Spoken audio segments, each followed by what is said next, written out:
करती है। उस प्रभु से विनती करत हन कि प्रभु हमरा के केहू तरह उबार दीही, आपके बिना केहू हमार तरन तार करे वाला नहीं बा। उस हाथी की बात को सुन करके प्रभु उस मगरमच्छ को मार करके और हाथी की रक्षा के लिए हुआ। तो कहना है क्या,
करूंगा।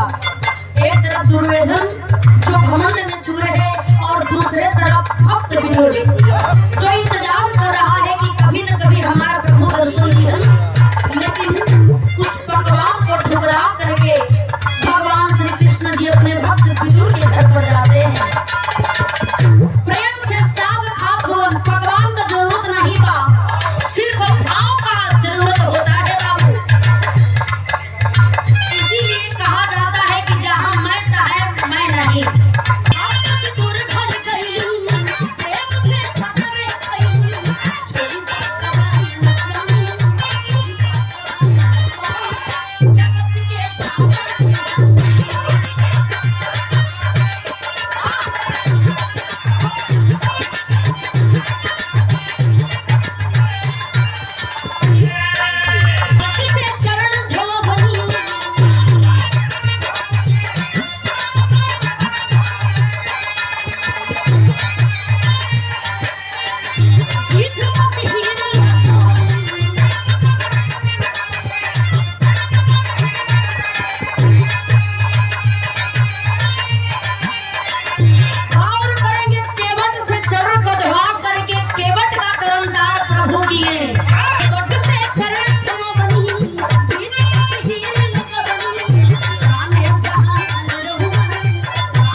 देती हैं और लास्ट में प्रभु श्री राम सीता जी को ढूंढते ढूंढते बाबू माँ शबरी के घर पर पहुंचते हैं।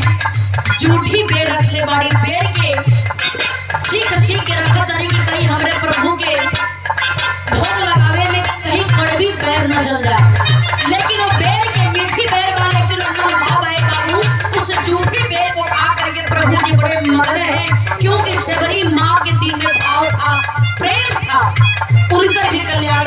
प्रभु तो कहना है